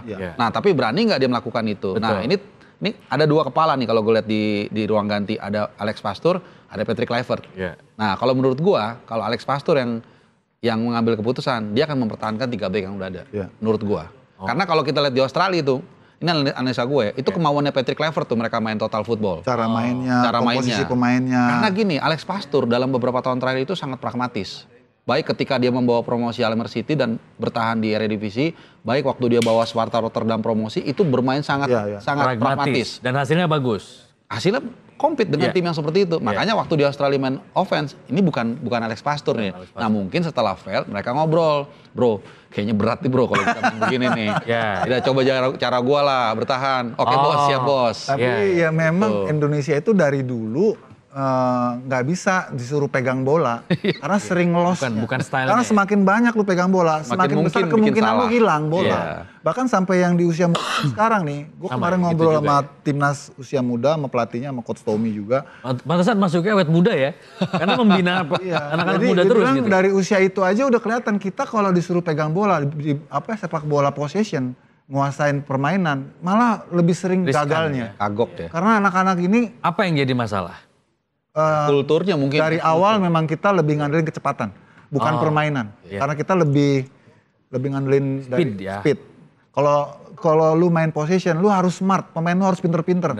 IQ lu mungkin bisa di 100 ke atas kali. Karena itu butuh kecerdikan kan. Dan itu perlu dibangun dalam satu camp yang panjang gitu, kayak Akademi La Masia. Kayak La Masia kan sampai kalau timnas lu nggak bisa. Timnas kan pemainnya berubah lain-lain kan. Jadi harus konkret aja dan terbukti begitu kita ngubah cara main kita lebih sedikit agak tempo gitu ya, nggak buru-buru ya. Waktu lawan Bahrain kita possession juga enggak, tapi kita counter press juga kagak, kita lihat momentum. Tapi jadi lawan juga mau buru-buru masuk juga takut karena itu ada sosok si Polipesi. Dia bisa jadi konduktor, kapan dia cepet, kapan dia itu gokil sih. Itu kan waktu di stadion kan, kalau kita di stadion nonton itu kan bisa kita bisa melihat apa yang pengen kita lihat kan. Beda dengan di TV. Nah, yang paling banyak gue lihat itu Joao Pelupesi. Palanya gini-gini mulu. Screening ya? Screening terus. Kayak CCTV ya gitu. Burung hantu ya? Sampai belakang. Cuma kalau kita mau lihat dari sisi yang pesimistis ya, betapa jauhnya level kita sebenarnya. Ini untuk introspeksi kita. Joao Pelupesi itu main di SK Lommel. Di kasta di Challenger Pro League, di kasta kedua sepak bola Liga Belgia. Papan tengah. Tapi buat kita tuh bisa jadi luar biasa seperti Rodri. Berarti kan ada satu isu yang di sini perlu kita akui. Jauh banget gapnya gitu. Itu luar biasa sih. Seorang Joao Pelupesi yang umur 31, ya udahlah udah nggak mungkin masuk Belanda. Tapi dia kemudian masuk ke kita dan gila itu jadi missing puzzle sih. Termasuk juga Ole pastinya. Itu memang dua pemain yang benar-benar memenuhi kebutuhan kita. Apa istilahnya ya? Mewujudkan pencarian kita. Gitu. Apakah artinya sekarang kita sudah komplit? Atau masih belum? Kalau untuk round 3 gue bilang udah. Karena Ole juga bukan tipikal nomor 9 aslinya kan? Iya. Tapi faktanya dia bisa kan? Iya. Dia kan emang banyak kan main di forward right kan? Tapi ya itu tadi, itu dengan bukan posisi aslinya, dengan kualitas yang katakanlah di Belanda dia nggak masuk di skemanya Belanda, tapi di kita dia dijadikan target man dan it works. 2 pertandingan, 2 gol dan 1 kemenangan itu ya. Tadi menyambung yang dikatakan ditanyakan Fadli, apakah sudah komplit ya? Nah, lu mau berapa banyak lagi diaspora datengin? Yang ada aja lu ngantri. Iya, dan itu kan di posisi yang sama lagi masalahnya. Iya, pasti. Kan lebih banyak yang kita dapetin itu back mulu kan. Sekarang dari yang ada aja dengan komposisi mereka semua misalnya full team gitu ya, semuanya ready gitu ya, available gitu ya. Itu Sen ngantri, Sandi ngantri, Dean James, Eliano ngantri, Dean James ngantri. Lu mau tambah lagi yang kualitas yang mau kayak gimana lagi gitu. Kecuali kalau ke Piala Dunia ya, lu mau nggak apa-apa dah, masih waktunya panjang tuh. Dan kalau Piala Dunia, mungkin grade yang lebih tinggi lagi, yang tadinya nggak masuk Belanda, dia jadi mau ke kita. Iya. Gitu. Ya pasti mau dong. Kalau begitu. Piala Dunia. Iya, karena kan masih. Tis Dalinga berarti ya. Entang baru bawain semalam loh. Katanya punya keturunan Tanjung Priok. Iya, beneran keturunan Tanjung Priok ya. Jadi katanya dulu di Tanjung Priok itu ada marga Dalinga di sana. Long time ago ya. Long time ago. Cuman mesti dirunut lagi apakah sampai ke neneknya. Dan satu lagi yang perlu diingat. Ini jadi kekonsernan gue setiap liputan ke lapangan. Gue selalu ada duet gue orang AFC lah. Selalu yang pengen kita tanya itu, kan hampir tiap batch itu kan September, Oktober, November kan ada pemain baru kan. Adaptasi lu gimana gitu. Cuman jawaban mereka tuh kadang-kadang ngambang kan. Kita juga cuman kayak ngawatirin. Kevin Dix lu lihat, apa kurang bagusnya? Cuman kelihatan kan masih belum terlalu tune in. Beda dengan misalnya Rido. Sandy Walsh malah udah tune in loh. Itu dia, makanya gue bilang kalau nggak ada Kevin Dix, gue nggak terlalu khawatir. Sandy Walsh mungkin kemampuannya di bawah Kevin Dix ya, tapi dia udah ngeblend gitu loh. Kayak back di belakang gitu. Lihat Hapner, kemudian Rido Liga 1. Tapi ketika mereka play as a team, it works. Kenapa? Karena mereka udah main lama. Gue masih ingat tuh di Midin. Benar. Lawan Vietnam 3-0. Berapa kali di momen tertentu tuh setiap corner, Jai itu selalu ngomong ke Rido. Ya gue ngerti dia ngomong apa ya. Mungkin kayak, lu kalau lagi ini badan lu begini, diajarin, dimentorin gitu. Jadi itu gesture kan juga penting ya? Iya, artinya kan dengan berapa kali mereka ketemu main kan akhirnya mereka tercipta kolektivitas. Tapi kalau tiap lu ada pertandingan baru lagi, lagi, ya kecuali lu sejago Maradona mungkin beda lah ya. Tapi kan ya ini kan nggak seperti itu gitu loh. Jadi dan kelihatan kita perlu matahari tunggal di belakang ya. Oke, leader ya. Karena gue lihat kemarin waktu pas kita kalah sama Australia itu mataharinya 2 di belakang. Waduh. Lebih tajam lagi ya. Kayak di mana nih mataharinya 2? Karena yang satu harus maju ke depan, yang biasa main di belakang suruh maju ke depan. Wah. Iya kan? Bukan, 1 matahari 1 bulan kata. Siang malam dong. Iya, siang malam. Makanya ini menarik juga nih. Apa keputusan apa yang diambil oleh Alex Pastur terkait dibanding isu itu lebih menarik dibanding siapa yang gantiin Marcelino sama si Martin Pas. Udah jelas itu ada penggantinya. Kalau ini nih masalah taktikal ini. Belum lagi masalah ego kan? Iya. Apakah mungkin pemain bintang dicadangin mau terima atau enggak? Bisa juga. Nah itu kita akan lihat keputusan yang dibuat dengan menunjuk Patrick Kluivert kan dianggap dia sebagai pawang. Dengan anak-anak Belanda ini kan. Betul. Nah kalau dia ngambil keputusan yang tidak populer itu, kemudian semuanya nurut, it works, berarti benar. Atau sebaliknya kita apa? Nah ini yang kita akan lihat nih tanggal 5 Juni ini. Artinya gini, pelatih harus berani ya. Kalau memang ternyata misal ya, Sayuri bersaudara lebih nyetel dengan tim kerangka yang udah ada. Egy misalnya lebih bagus. Dan bahkan dibandingkan dengan pemain yang diaspora sekalipun misalnya harus berani mengambil keputusan. Termasuk Rizky Ridho juga kan di belakang.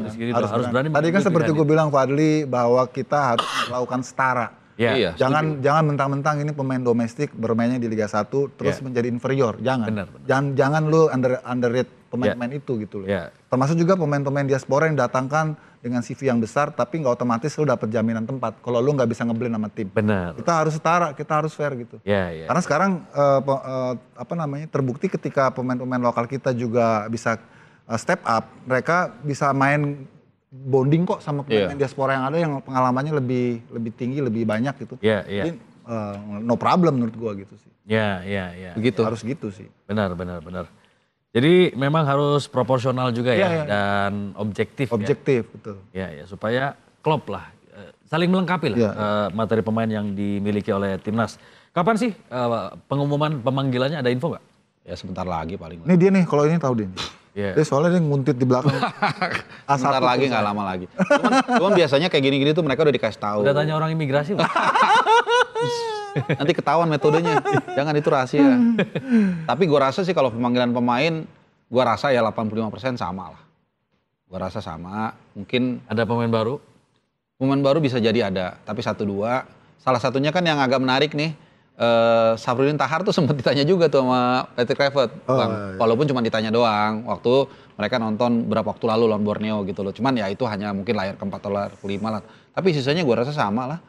Sama nggak ada. Mungkin yang udah pernah terus sempat istirahat dipanggil lagi. Ya bisa. Ya itu kayak Sayuri bersaudara. Misalnya Wahyu Pras, bisa aja dipanggil lagi. Terus Asnawi, Sayuri atau Asnawi. Pasti ya dengan waktu yang mepet gini juga kalau pemain-pemain yang baru banget ya juga agak spekulatif juga ya. Maksimalin yang udah. Dan pemain itu kan juga pasti butuh adaptasi mental ya kalau dia benar-benar baru sama sekali kan lu dimainin di partai ini kan. Lawan Cina ini kan pertandingan mungkin terbesar dalam sejarah Republik kita ya. Karena kalau kita menang, Bahrainnya kepleset lawan Saudi, kita kunci round 4 tuh. Iya. Betul. Nah itu kan berarti kan penting banget kan buat kita kan. Artinya kalau kita bisa dapat achieve itu kan sejarah lagi yang paling tinggi sepanjang kita ada gitu. Oke, nah kita coba prediksi ya. Starting line up yang akan diturunkan lawan China. Terserah nih rujukannya selera atau data atau rekod para pemain atau gimana. Di penjaga gawang. Emil. Siapa sih? Emil. Ya pastilah Emil lah. Berarti lagi cuti dari Pemprov Jawa Timur ya? Itu beda, itu bukan. Itu Kang Emil itu. Mas Emil. Kacau. Emil Dardak ya. Halo Mas Emil. Terus langsung aja Emil, tiganya ini masih gue sama. Tiganya Rizky Ridho, J.I. Jazz, sama Justin Hotner. Ya, udah tuh. Paten ya? Paten itu udah. Terus tinggal flanknya nih. Kalau Kevin Dix pulih ya Kevin Dix. Kalau nggak Sandy Walsh. Kirinya Verdong. Satu Joe Pelopesi, Haye. Oke. Udah sama depannya Ole. Terus kalau Ragnar nggak ada berarti James bisa nih main di sini ya? Kalau bisa juga bisa James. Terus di kanannya tuh Yakob. Atau Egy. Egynya bisa juga gantiin di posisi kiri. Jadi dia masuk ke dalam bisa juga. Jadi area di strike nggak dapat tempat. Strike tuh dia di Brisbane Roar 7 pertandingan dia nggak masuk DSP sama sekali loh. Posisinya agak tanggung juga sih. Nah cuman Dean James kita nggak tahu, dia baru pulih dari cedera. Baru main jadi 2 pertandingan dia memang ada di DSP, cuman sekali dia main 20 menit doang. Tapi memang ada waktu ya sekitar anggaplah 3 minggu lagi ya. Gue rasa sih bisa. Jadi menarik tuh di area belakangnya Ole nih Bang Yuki ya. Jadi masih cair banget. Egy bisa main di sana. Renders juga bisa loh. Kemarin dicetak gol juga di gol kemenangan. Jadi di area inilah. Tapi Renders tuh bukan tipikal speedy ya, bukan tipikal sprinter, bukan penetrator. Sama jadi dia lebih baik ada di belakang, di belakang striker. Kalau formasinya misal jadi 3-4-2-1 mungkin dia bisa masuk situ. Tapi kalau pakai 3-4-3 dia akan sulit. Kalau flanker kita punya pemain cepat Yakob sama Egy yang penetrasinya bagus itu. Kalau Renders tuh dia lebih produktif kalau dia berada di belakang striker. Kan dia punya 2 kesempatan tap in nih. Waktu lawan Australia dia tap in dia di blok. Yang lawan Bahrain dia tinggal tap in di ke atas bola. Kan dia muncul dari second line. Itu belum bagus padahal. Berarti tiga pemain di belakang striker itu kiri Dean James kemungkinan ya? Bisa. Nah 2 ini nih kanan mungkin Yakob. Nah tengah ini nih bisa Egy kali ya? Enggak, kan Ole. Kan 3-4-3. Oh 3-4-3. Oh berarti cuma ya. Berarti 3-4-3 ya. Berarti kanan Yakob, kiri Dean James. Yakob kanan depan Ole kan gitu kan. Atau Egy. Nah itu kalau dari performa Egy sih. Nah itu mungkin tergantung 3 minggu terakhir. Kan masih ada 2 pertandingan di Liga. Masih ada 2 pertandingan lagi di Eredivisie atau 1 lagi. Nah itu kan bisa aja ada dinamika kan. Tapi gua rasa diskusi di area itu akan lebih rame. Menarik ya. Even di ruang ganti pun mungkin mereka nggak akan langsung oke ini udah pasti ini gitu. Iya. Itu paling seru tuh. Iya. Oke. Tapi kita harus dukung dulu pemain-pemain yang lagi fokus struggle bersama tim-timnya, termasuk JIZES ya, bersama Venezia. Emang sudah keluar dari zona merah, dari zona degradasi, tapi kan masih harus tetap supaya belum aman lah. Belum aman. Masih rawan. Kira-kira gimana peluangnya JIZES membawa atau menyelamatkan Venezia? Sebenarnya kalau ngelihat Venezia itu bukan tergantung backnya, penyerangnya. Lu digebukin terus ya lama-lama jebol satu ada kan. Tapi kalau lu bisa cetak 2 gol kan gak ada masalah. Kayak kemarin lawan Fiorentina. Itu gue masih, karena saya ngikutin banget Bang. Itu berapa kali peluang one-on-one tuh sama De Gea. Mending kalau De Gea yang nepis. Kadang-kadang melenceng ke kiri lah, ngelengor ke kanan segala macem. Ada strikernya namanya Yeboah, udah enak banget. Masih juga melenceng. Ya lu kan kalau lu main fan football kadang-kadang capek lu. Udah bertahan capek-capek lu banyak peluang gak gol. Nah itu masalahnya. Kalau JIZES-nya mah udah gak ada lawan deh. Kalau Ya kan? gue lebih tertarik masa depan JIZES, apakah masih Pasti di situ atau pergi gitu kan? Gue rasa sih kalaupun degradasi pasti ditampung lah. Pasti ditampung. Iya, maksudnya dia harus tetap ada di level elit gitu. Iya, itu yakin. Manapun timnya, entah AC Milan, entah Inter Milan, karena isunya kan dia akan main di level elit ya. Itu bagus buat kita. Buat kitanya bagus juga. Ya. Kalau di Inter Milan digantiin CB kanannya itu kan nggak terlalu pasti tuh. Iya. Kalau CB Bisek ya, itu kan ya kalau tapi Bisek kemarin juga kan memang dia cadangannya dari Pavard kan. Jadi Serbi, Bastoni kan. tapi susah kali kalau di Inter ya saingannya nembus mereka tuh. Justru kalau di mereka itu kalau di tiga ini kan nggak tergantikan. Jadi deputinya itu penting yang punya kualitas. Sekali mereka slip nih pemain utamanya, ini pasti langsung masuk. Benar. Nah JIZES menurut gue lebih bagus di situ biar dia belajar juga nih sama pemain-pemain center back yang udah lawas ini. Gitu. Karena kecenderungannya pelatih-pelatih yang pakai 3 back itu akan cenderung merotasi. Nah, Nggak akan selamanya 3-3 dimainin terus tuh. Salah satu pasti akan dibongkar. Jadi ada kesempatan lah ya. Dan karakter dia kan center back memangnya, jadi bisa main di kiri atau di kanan atau di tengah. Dengan formasi 3 back. Iya, tahun lalu itu dia dibanding pakai 4 belakang susah deh tuh. Iya, betul. Benar. Tahun lalu itu dia Jadi maksudnya nggak ada matahari kembar gitu. kalau di sana mataharinya Acerbi lah, di belakang lah. Udah nggak kegeser tuh. Kamu makan orang di mana? Tapi kalau kita lihat ya, Venezia di sisa pertandingan lawannya malah berat ya. Kalian sama Juve. Juve terakhir. Tapi ya kalau kita lihat kalau nggak salah lawan Juve tuh home ya. Lawan Juve home. Nah, jadi kalau kita lihat sebenarnya kan ya Juve nggak terlalu ini timnya. Jangan gitu dong. Yang sama Empoli aja kalah ya. Pertemuan pertama kan hampir kalah kan sama Venezia kan. Si JIZES kan golin kan. Gitu. Jadi ya kalau kata orang pelaut lahir di lautan yang ganas, nah ini kita akan lihat si JIZES. Kita nggak pernah tahu kan ngalahin timnya Bang Yuki nanti di pertandingan terakhir. Tapi memang dia perlu 2 pertandingan itu minimal 1 menang 1 seri lah. Walaupun itu tetap bergantung dengan Lecce juga. Karena mereka akan head to head dengan Lecce nih. Tapi again, apapun yang terjadi dengan Venezia, gue yakin pasti banyak dan harusnya klub-klub lain. Dan Serie A ya, gue berharap tetap di Serie A they stay. Karena ini ya itu pas lawan Juve nanti direktur tekniknya bisik-bisik.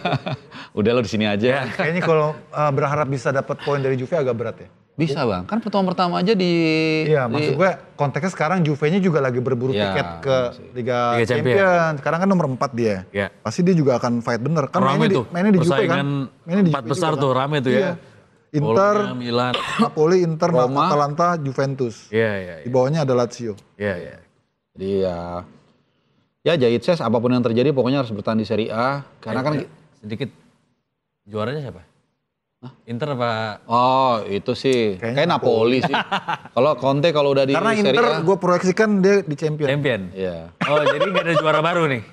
Enggak, kenapa gue berharap juga, kalau gue berharap Inter Milan bukan karena apa-apa ya juara di Champions League. Karena gue suka dengan inspiring story-nya si Acerbi. Dia kan kanker survivor kan. Oh iya. Ya, dan dia di usia 32 atau 33 lah mulai ke permukaan. Kasarnya diselamatkan Simone Inzaghi. Jadi buat gue biar jadi meske lebih dari sekedar sepak bola. Ada cerita yang akan bisa menginspirasi banyak orang kalau Inter Milan juara dengan Acerbi sebagai S-nya lah. Lagi pula kalau Inter juara di Serie A kan dia bisa kapan aja. Kalau ke Champion kan belum tentu dapat peluang yang sama tahun depan. Oh tahun kemarin juga baru juara ya. Walaupun sebenarnya luar biasa juga loh di bawah Simone Inzaghi itu dengan skuad yang menurut gua tuir-tuir ya.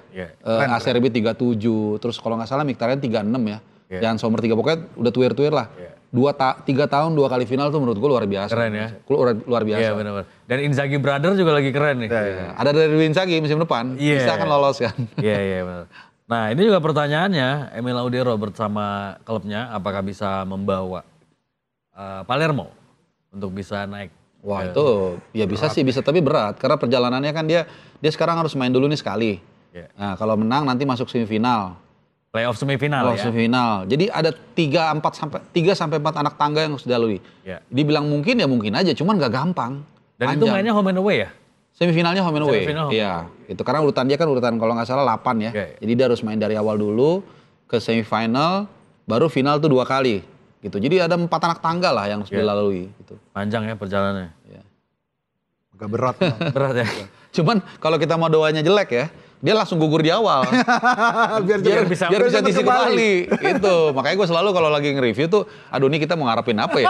Dia main bagus apa jelek ya biar dia selesai gitu. Iya. Tapi dia di situ termasuk yang inti kan? Inti dan bagus. Ya artinya kalau untuk individunya sendiri sih nggak ada masalah. Kalaupun timnya nggak naik. Dan kan dia kan dipinjam sama Como. Itu dia. Jadi kan dia bisa balik lagi. Ya, tinggal geser Pepe Reina udah Toku bisa lah. Iya. Sampdoria degradasi ke Serie C ya. Pertama kali itu ya. Pertama kali. Itu Kurniawan nangis-nangis tuh di kamar tuh. Oh gitu. Kan pernah main. Iya, di GBK ya. Dulu ada Attilio Lombardo ya kan. David Platt ya. Iya. Dan itu pelatihnya udah gonta-ganti berapa kali tuh satu musim tuh. Sempet Pirlo juga kan ya? Emang Sampdoria tuh naik turun sih ya, dari kepemilikan juga berganti-ganti juga kan. Ya. Tim-tim klasik ya. Iya, tim-tim klasik. Sampdoria, Fiorentina, kan Parma juga. Oke. Ada pertandingan final tadi UCL sedikit kita senggol juga, terus di Liga Eropa nih. Derby Inggris. Iya. Ya, All English. Kalau gue sebagai fans Arsenal agak bingung lihat Eropa League kali ini nih. Gue bingung mau milih yang menang yang mana nih.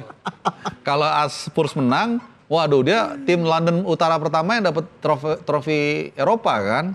Kalau MU yang menang ya begitulah. Jadi, cuman kayaknya gue kalau nggak mau milih, gue milih MU ya. Tapi secara materi MU lah. Secara materi MU. Dan kalau gue lihat sih memang ini momentumnya MU lah untuk buktiin ya. Terutama kepada hatersnya gitu bahwa itu bisa bawa trofi gitu. Walaupun cuma European League gitu. Dan kan kalau menang kan dapat Liga Champions tiket kan. Jadi itu yang dikritikin sama Arsene Wenger kan. Jadi bakal mati-matian. Iya, cuman karena yang ngomong Arsene Wenger, which is dia adalah mantan pelatih Arsenal. Jadi seolah-olah kok iya kok menantang gue baru lagi mau lolos lu bilang jangan gitu. Tapi kan nggak berlaku surut itu. Soalnya ajaib juga sih Fadli belakangan tuh pemain-pemain yang sebenarnya dulu kita bilang rongsokan gitu, tiba-tiba dia step up ya. Kayak Lindelof terus, Maguire, tiba-tiba bisa bikin gol kayak gitu. Casemiro juga. Tapi memang gini ya, MU itu sangat anomali deh, benar-benar anomali. Di musim ini? Di musim ini, dia bisa menjadi 2 wajah yang berbeda di 2 kompetisi. Dengan exactly the same team, the same persons. Itu kalau ditanya, gue jujur nggak punya penjelasan. Coba penjelasannya apa? Tradisi, mental. Ya, kalau Eropa peringkat 15 kan nggak worth it juga lah untuk tim seperti MU kan. Tapi lu bisa nggak terkalahkan. Fetis mungkin ya. Kalau ngeliat Eropa League langsung gitu ya. Atmosfer itu sih juga kali ya, karena yang lawan-lawan Filipina kan beda ya. Dari karakter atau tekanan kali ya Bang. Plannya ya bisa juga. Mungkin dia ngerasa kalau Liga Inggris kan, waduh tekanannya besar. Kalau Liga Eropa mungkin itu kali ya. Terus ditambah lagi mereka kan lagi efisiensi. Kabarnya untuk berangkat akomodasi aja Amorim pakai duit pribadi tuh 30 staff sampai segitunya jadi kan Chelsea dulu di zaman dia embargo ya kalau kemarin kan yang kasus tapi kan Todd Boehly langsung datang ngucurin duit kan kalau ini benar-benar kayak keluar duit pribadi sampai segitunya sampai dia putusin apa tuh namanya tuh gaji untuk si Sir Ferguson kan kalau nggak salah 2 juta pound dihentikan sampai segitunya cuman kalau MU itu masalahnya gue bilang sih memang udah komplikasi sih dan gue berkali-kali bilang selalu kasih contoh Liverpool adalah anti hipotesa dari MU. Liverpool berhasil melakukan transisi paling smooth dalam sepak bola. Gue masih ingat banget tuh musim lalu pertandingan terakhir malah justru gue nonton farewell-nya Klopp ke Slot. Ketika dia nyanyikan lagu Arne Slot lalalala itu kan everybody loves Jurgen Klopp kan. Bahkan waktu di final Liga Champions tahun lalu di Wembley itu ketika mukanya si Klopp itu muncul di layar, itu satu stadion berdiri termasuk pendukung Madrid. Artinya kan orang memang nggak punya musuh, menghormati. Nah, tapi di satu sisi kan lu beban. Tiba-tiba datang nih orang nih, cukup, kepalanya botak gitu kan, anak slot. Terus pelatih dari Feyenoord ya kan. Kan lu bisa apa gitu kan. Tapi Klopp dengan ego, dia menurunkan egonya serendah mungkin. Dia kalau nggak salah bilang, lu besok nggak usah khawatir. Ada pelatih yang akan menghandle, kira-kira seperti itu dia ngomong. Dan gue hitung precisely 483 hari setelah Klopp menyanyikan lagu itu, Slot menyanyikan balik lagu buat Klopp. Jurgen Klopp, lalala, itu gokil. Itu kan manner ya. Itulah yang tidak dimiliki oleh MU dari Sir Alex Ferguson. Dia lupa untuk mendelegasikan itu secara smooth. Terlepas dari mau siapapun yang tunjuk. Bukannya Alex Ferguson yang rekomendasiin David Moyes ya? Iya, tapi dia kayak ngelempar aja gitu loh. Kayak lu ngelempar anak kecil ke rimba sepak bola yang ini tanpa lu hutan belantara. Tanpa lu bimbing dia dengan mindset tadi bahwa lu harus percaya dengan si Slot ya, lu harus percaya dengan Moyes. Itu tidak dilakukan. Itu ini juga kali ya, Arpa. Mungkin ini bisa jadi diskursus kita ya. Ketika Arsene Wenger begitu lama di Arsenal, kemudian dia lengser, itu kan juga mirip. Nggak smooth juga. Karena dia terlalu besar untuk tim itu. Sama seperti Fergie gue. Mirip. Walaupun dia ngusulin David Moyes, tapi dia udah terlalu besar di situ. Jadi pendukungnya itu menyamainya, membandingkannya terlalu sulit gitu loh. Dan akhirnya ini jadi beban buat pelatih-pelatih sesudahnya. Betul. Mungkin harusnya pada saat itu yang gantiin top harusnya level besar juga gitu. kalau mau untuk transisi sementara mungkin. Supaya dia tetap terjaga stabilitas mentalitas. Iya. MU sampai sekarang kan terus masih pencarian terus. Ganti sampai Amorim ini kan. Dan bahkan udah sampai ganti owner. Untung gak ganti Oli kan. Jadi Amorim ini dia bilang kan kalau misalnya ini Europa League juga gagal, buat dia gak ada artinya musim ini. Sampai dia di-spread kayak gitu loh. Saking dia nganggep tadi kata Arpa ini complicated. Kalau udah cancer nih udah ruwet gitu di stadium. Dan Mourinho kan pernah ngomong kan, waktu dia bawa peringkat 2 kalau nggak salah ya di Liga, pokoknya dia bilang ini akan menjadi pencapaian maksimal yang akan bisa dilakukan di MU saat ini, dan suatu saat lo akan tahu apa yang gue bilang benar karena ini udah parah banget. Kira-kira dia ngomong gitu ini. Cuman orang kan no idea kan. MU kayaknya baik-baik aja, diwarisin dari Ferguson. Oke lah, mungkin lagi mencari pelatih bla bla bla. Ternyata itu terbukti kan? Mereka sekarang proven banget itu, not even 10 besar. Peringkat I don't know, maybe 16. Oke. Jadi 16. MU diunggulkan untuk juara Europa League. Ya harusnya secara materi iyalah. Untuk kebaikan semuanya. Biar rame. Jadi Liverpool ada kompetitor lagi. Oh, gue juga juara nih walaupun Europa League gitu kan. Biar keluar dari goa lagi tuh. Kalau Spurs nggak juara pun nggak ada yang sedih sih. Dia juara pun orangnya biasa aja. Paling sekelompok orang di London Utara lah. Tenang. Oke. Kita tunggu aja ya nanti di final Europa League antara MU versus Spurs dan juga final UCL antara Inter versus PSG. Ada telepon. Mana, Bat? Elkan Bagot. Iya. Gue susul di Bali ya. Udah, gue cabut dulu ya bro ya. Cabut dulu ya. Satu nih gila nih. Oke.